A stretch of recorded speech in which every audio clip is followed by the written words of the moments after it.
All right, welcome everybody. We have Natasha Golinsky here from On Purpose Projects. How are you doing today, Natasha? I'm great. How are you, Jason? I'm really well. Thanks so much for joining us. Why don't you start out, Natasha? What do you guys do over at On Purpose Projects? Oh, awesome. Well, so excited to, thanks for having me on the call. I run On Purpose Projects is a custom corporate complex e-com company. Okay. So what we're like, I run a full team of designers and developers, and we work with businesses like e-commerce businesses that require custom design or development. So Okay. sort of that, not that business that's sort of that do it yourself, but we like kind of come in when their guy doesn't know what to do. Okay, gotcha. So the more intricate online assets. Yeah, exactly. Custom dev, custom design. For sure, 100%. And how long have you been like in the space working on this kind of stuff and run the business as well? How long? I've been running the business about 7 years. Yeah. Okay, gotcha. And were you in that field as well prior to as well? No, I'm actually like the quintessential accidental agency owner. I have never built a website in my life. I was actually management consulting and I had a client who was like, hey, can you help me build a website? And I'm like, sure, let me get a guy. And I went to Upwork and I got a guy. And then he's like, actually, my partner is having some problems with his site. Can your guy do this one? And I was like, okay. And literally from day one, I've just run a crew, and my job is management, marketing, and money. And my team would not let me touch a website, even if I wanted to. Oh, I mean, hey, it means you have good people. I do got a great team. Very grateful. Amazing. Obviously, if you've run your business online, what kind of changes or how did the business kind of change throughout COVID and going through that? That's a great question. I was so grateful that we were actually up 80% year over year during COVID. Mm-hmm. I had the actual like opposite problem where I found myself, my partner was laid off in his home all the time. My kids were out of school, and now my business has doubled overnight. Like literally April 2020 was the biggest month of my career.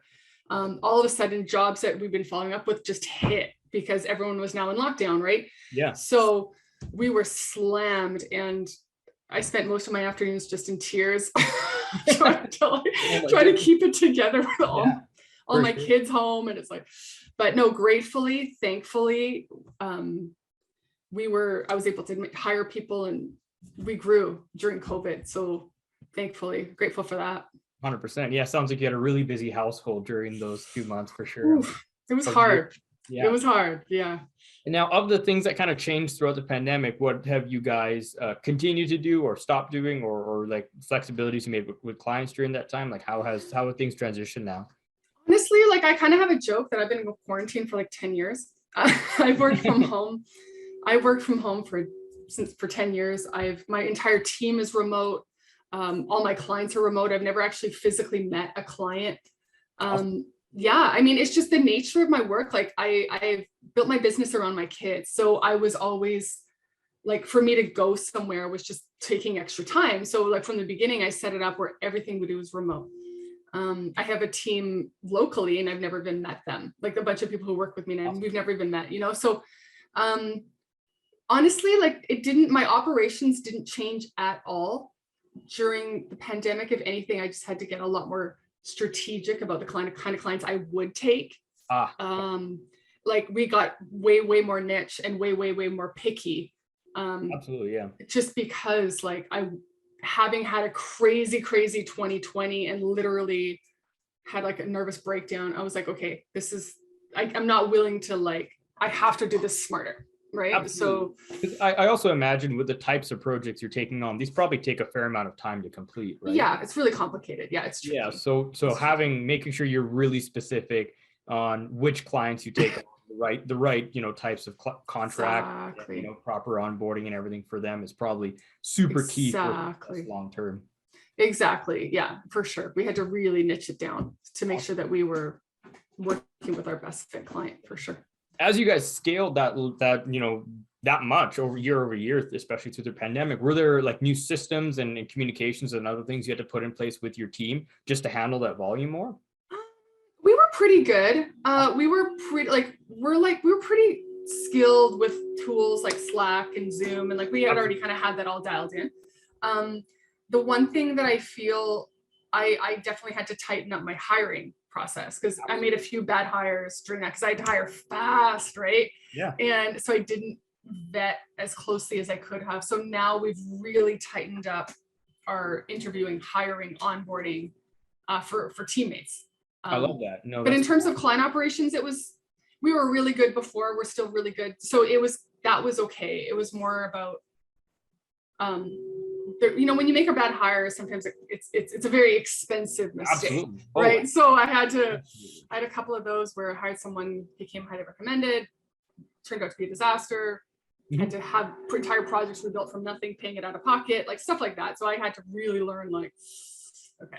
Yeah, even for us, like it's funny. Sometimes we help our clients hire all the time and find those like top tier teammates that go in like that exact spot in their business.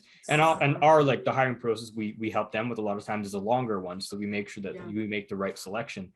And often we'll hear things like, well, why are we investing this much money into the marketing to find that person, or doing this or this much time into the process? It's like, well, the only thing more expensive than what we're doing right now to find that person is putting the wrong person in there. That's way more expensive than so much more expensive. Oh my God. Yeah. It's a disaster. Like I was a recruiter in a past life for 10 years. And so, 100%. So it was like, I thought I knew enough about how to hire quickly. Like I thought, because again, like overnight, literally I had like 50,000 in business close, you know what I mean? In 1 month. Like, so I was like, oh dear God. Like, and so I had to kind of figure that out and did as much due diligence as I thought I could do, got recommendations, checked references, checked their site, checked their GitHub, like did all the stuff.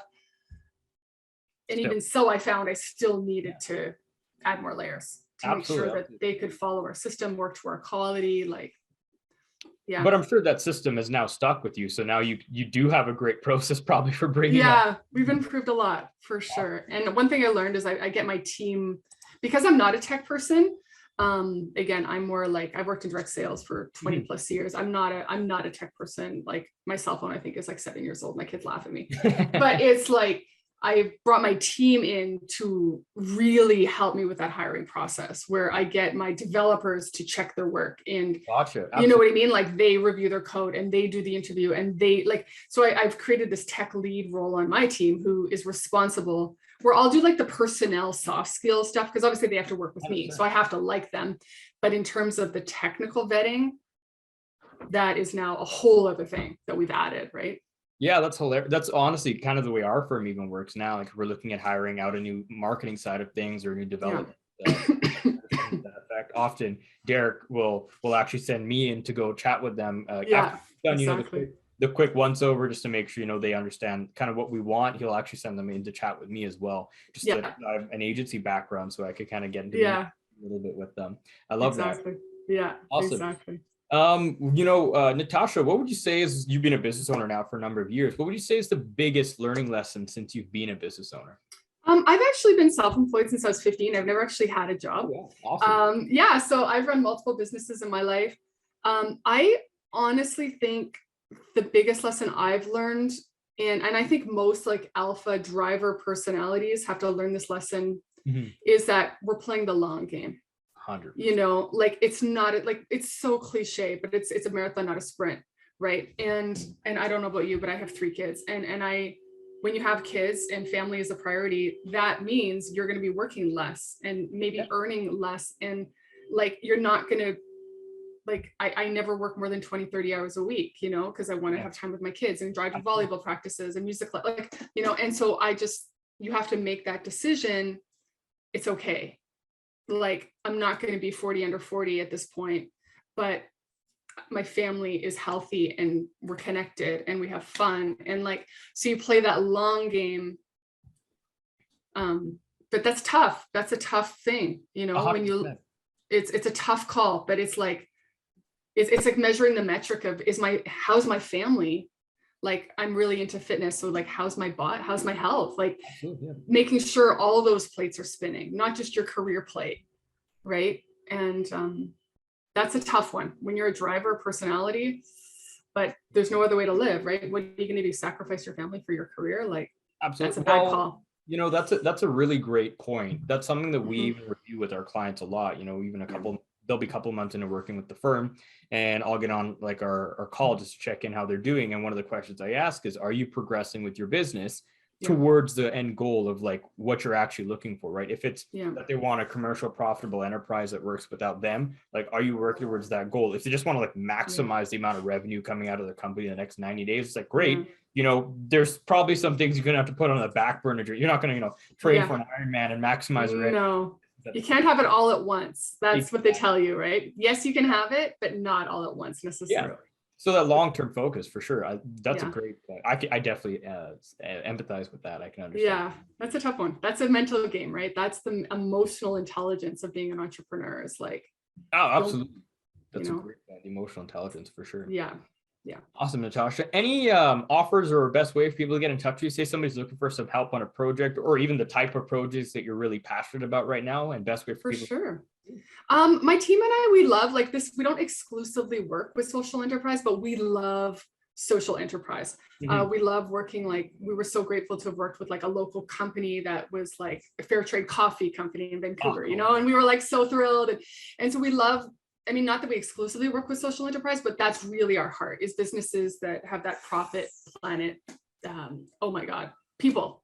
Oh my God. You know what I'm trying to say, sorry. And so we love, if you have an e-commerce site that is beyond drag and drop, beyond do it yourself, and you need that custom touch, they can head over to the website, like onpurposeprojects.com. I have like, they have a contact form there, they can touch base. But really, like, we love helping BC businesses, like, especially more and more businesses are kind of moving that online if they haven't already. And sometimes as your business is moving, you start looking to add features that don't necessarily exist out of the box, right? So that's kind of where we come in and be like, okay, how do we make this all work in the most efficient way possible, and the strategy of it. For sure. And we'll have your contact info and the website stuff below the video as well, so people can check it out. And the last question, Natasha, just to kind of cap this all off, great interview today. What would you say is the most inspiring thing you do today? Oh God, like, I was thinking about this question, and I'm not trying to end this on a depressing note, but we're in a crazy world right now. You know, like, we're in a crazy world. Like, all this, if you looked on LinkedIn, it's like pandemic, recession, like all these things. And it's like, for those people who persevere and keep their head down and play their game and like don't get caught up in the crazy, like, that's so hard. And I really tip my hat to like business owners who are like still going forward, you know, and staying in their lane. And that's really challenging to do. So just kudos to business owners that are like not folding at this point, right? 100%. Well, yeah, that's the same thing. That's one thing we give a lot of our clients kudos for, especially new ones coming on that like made it through the pandemic. Like, give yourself a pat on the back for that, at least. Oh, I know. That was wild for anybody. So I did not take that for granted, for sure. No, we had a lot of clients go out of business. Like, I do not take it for granted that I feel so fortunate, you know, and just been able to help however we can, you know, with other businesses but yeah, no, it's inspiring to me to see businesses that are like getting creative and innovating and new solutions to meet the demand of the market, right? This shifts to the market, like, that is very, very hard. And it takes a lot of courage, and I really admire that. So awesome. I love that. Well, thank you so much for the time today, Natasha. Really appreciate it. Oh, my pleasure. Thanks for having me. And yeah, we'll talk soon. Take care. Thanks, Jason.